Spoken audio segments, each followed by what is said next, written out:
Let's see. Someone says, I'm just beginning my plant-based journey. What should I be doing in conjunction with eating fruit and herbs? You know what? This is a lifestyle kind of change, because when you go on the fruits, okay, it's very nurturing, very loving, okay, and meditate, pray, go for walks, embrace nature. Don't retain the same habits. Don't watch TV.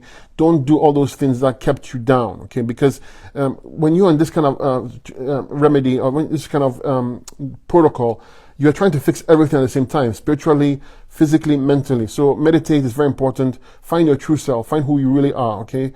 Dig deep inside, behind the mind, and find who you are. So meditation is crucial.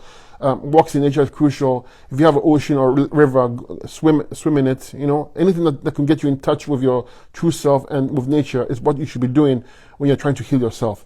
You want to relax and meditate. I keep on saying meditation because it's crucial. When the mind is calm and the mind is not stressed out, adrenals work better, everything works better. The bowels will work better. You get better bowel movements, and so therefore you can eliminate waste and you heal faster. So find anything to get more relaxed, okay, and stress free.